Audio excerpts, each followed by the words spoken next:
Hi friends, అందరికీ నమస్తే. ఖతర్నాక్ బాబాజీ ఛానల్కు స్వాగతం సుస్వాగతం. నేను మీ అక్బర్ని. మా చిన్ననాటి స్నేహితుడు వంటలు చెప్పిండు. అతని పెళ్ళికి మేము వెళ్ళి చక్కగా వంటలు చేసినాము. అన్నీ వేరే లెవెల్లో వచ్చినాయి వంటలు. పెళ్ళికి వచ్చిన వారు మా ఫ్రెండ్సే కనుక అందరూ నువ్వు వంటల ఘంటసాలవిరా అని అన్నారు.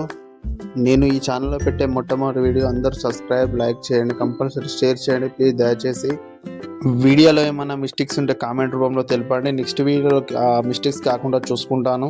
సీజన్లో చాలా పెళ్ళిళ్ళు ఉండడం వల్ల నాకు ఎవరు చేతి కిందికి రాలేదు. క్యాటరింగ్ అన్నను మలేష్ అన్న తీసుకెళ్ళాను. అన్న వాళ్ళు పోటలకు అక్కడ మటన్ కొట్టేవారు కొట్టినారు. మటన్ మాత్రం మస్తు కొట్టిర్రు అన్నవాళ్ళు. 9 మేకలు తీసుకొచ్చారు ఫంక్షన్ వాళ్ళు. తీసుకొస్తే అందులో 9 మేకలు కోస్తున్నారు. ఒక్కొక్కటి 14,000 పడిందట. మేకలు సీజన్లో మాత్రం మస్తు రేటు ఉంటాయి. ఒక్కొక్కటి 14,000 పడింది. కోస్తే 2 క్వింటాల పైన మటన్ వచ్చింది. అక్కయ్య వాళ్ళు ఇక్కడ కూరగాయలు కోసేస్తున్నారు. ఉల్లిగడ్డలు, పచ్చిమిరపకాయలు, మెంతి, పుదీనా, కొత్తిమీర అన్నీ కోసేస్తున్నారు. ఇక అజయ్ను మా అన్నయ్య సామాన్ చక్కగా చదివినాడు. 2 క్వింటాలన్నర బియ్యం వచ్చినాయి. ఆయిల్, అల్లం వెల్లిపాయ పేస్ట్ అన్ని రకాలు వచ్చినాయి. హోటళ్లకు పొయ్యి అంటి పెడుతున్నారు.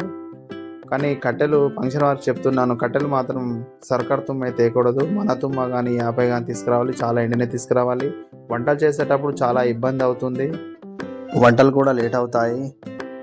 ఎలాగోలా మనోళ్ళు పొయ్యిలాంటి పెట్టినారు.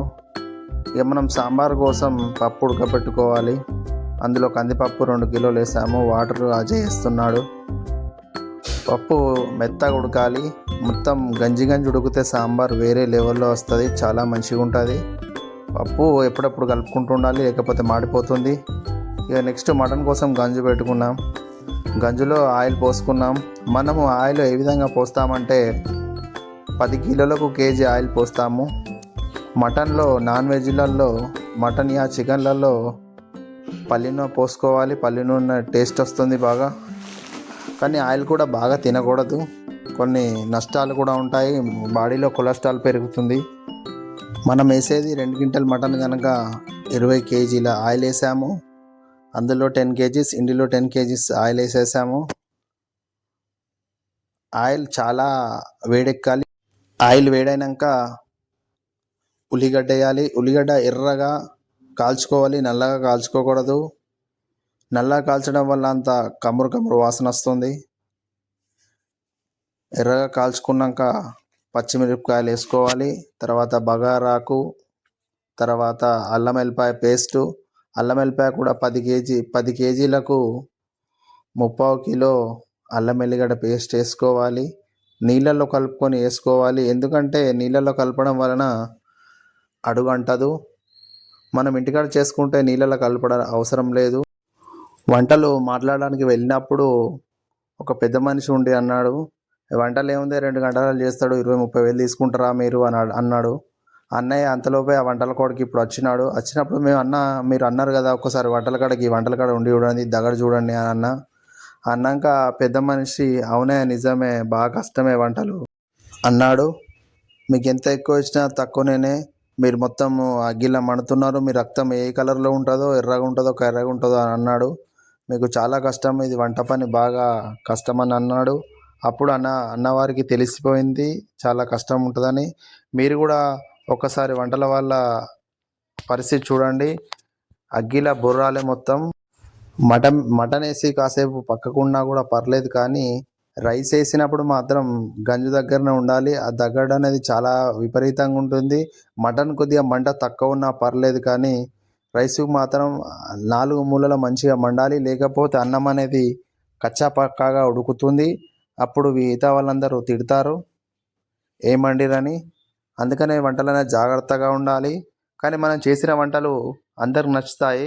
కాకపోతే ఒక్కరో ఇద్దరు, ఒకళ్ళకు ఉప్పు ఎక్కువ అనిపిస్తుంది, వాళ్ళకి కారం ఎక్కువ అనిపిస్తుంది, వాళ్ళు సప్పగా అంటారు. నేనని కాదు, ఏ వంట మనం చేసినా అలాగే ఉంటాయి. కానీ నేను అనుకునేది ఏంటంటే, నేను చేసిన వంటలు 10 మందిలో 8 మందికి నచ్చే సరిపోతుంది. ఇద్దరికి నచ్చకపోయినా పర్లేదు. వంటలు అనేది ఒకరు ఉప్పు ఎక్కువగా, ఒకరు ఉప్పు తక్కువగా, కారం ఎక్కువ, కారం తక్కువగా తింటారు. అందరూ ఒక విధంగా ఉండరు. అందువలన కొందరికి నచ్చచ్చు, నచ్చకపోవచ్చు. ఇంతవరకు నేను చేసిన వంటలు 100లలో ఉన్నాయి. ఎవరు ఇంతవరకు ఏ రకమైన వంకలు పెట్టలేదు. మనం ఇప్పటివరకు చేసిన వంటలన్నీ 95% పాస్ అయినవి. ఎక్కడ ఎవరు వంకలు పెట్టలేదు. అలా చేస్తూ ఉంటాము. వంటలకు ఎన్నో ఈ ఆటంకాలు వచ్చినా చేస్తూనే ఉంటుంది. వానలు కుడతాయి, ఎండకు ఎండాలి, వానకు తడవాలి, చలికైనా భరించుకొని చేయాలి వంటలు అనేది.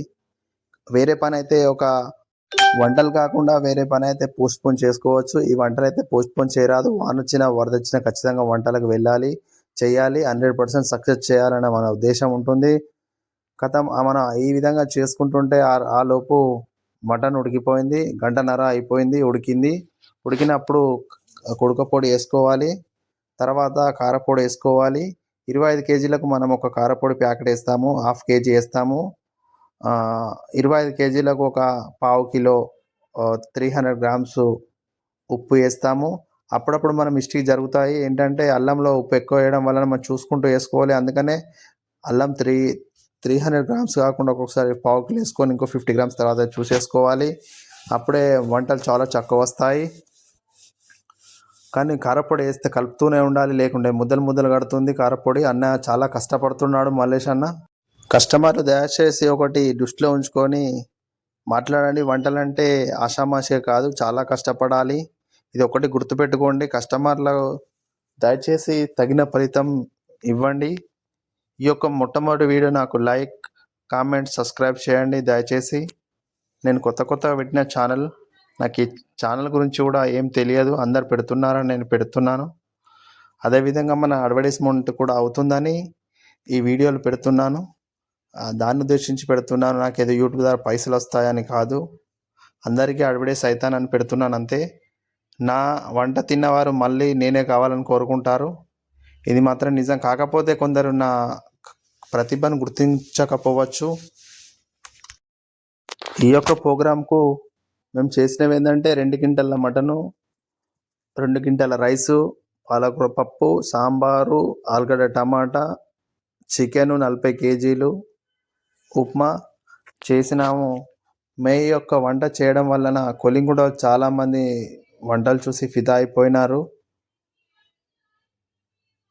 మా చాలామంది స్నేహితులు కూడా, మా దోస్తుగాలు కూడా వచ్చిర్రు, మంచిగా ఉన్నాయన్నారు వంటలు. నేను ముందే చెప్పిన ఆ డైలాగ్ ఏంటంటే, నువ్వు వంటల ఘంటసాల ఎవరు అన్నారు. మరోసారి మీకు గుర్తుకు చేస్తున్నాను. నేను గొప్పగా చెప్పుకోవడం కాదు, కానీ మీరే నా వంట చూస్తే మళ్ళీ నన్ను పిలుస్తారు. 100% ఇది పక్కా షూర్. ఇదే విధంగా మటన్ దగ్గర పడింది. మటన్ చాలా మంచిగా ఉడకబెట్టుకోవాలి.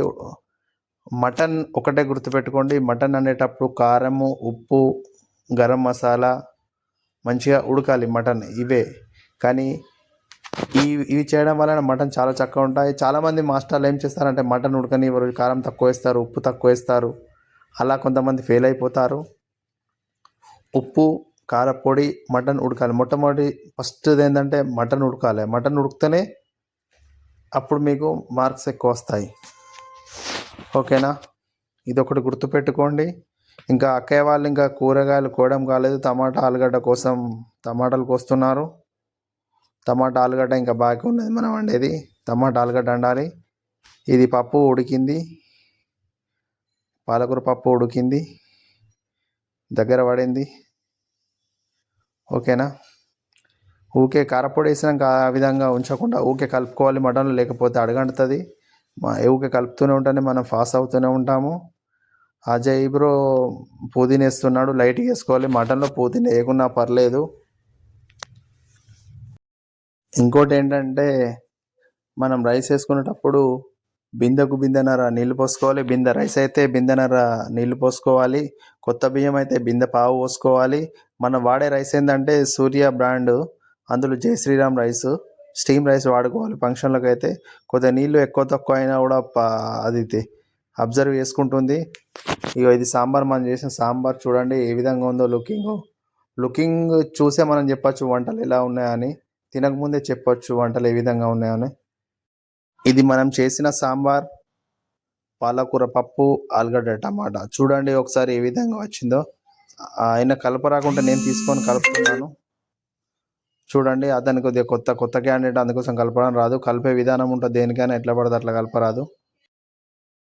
నేను తీసుకొని కలుపుతున్నా చూడండి. ఇంతకుముందు సాంబారు, ఇది ఆలుగడ్డ టమాటా చూడండి లుకింగ్ ఏ విధంగా ఉందో ఒకసారి చూడండి. చూస్తే మీరు చెప్పొచ్చు మీరు ఏ విధంగా ఉందది. నెక్స్ట్ పాలకూర పప్పు. పాలకూర పప్పు మాత్రం వేరే లెవెల్ వచ్చింది. నెక్స్ట్ ఇక మల్లేష్ అన్న కలుపుతుండు చూడు ఒకసారి మటన్ కర్రీ ఏ విధంగా ఉన్నదని మీరు చెప్పొచ్చు.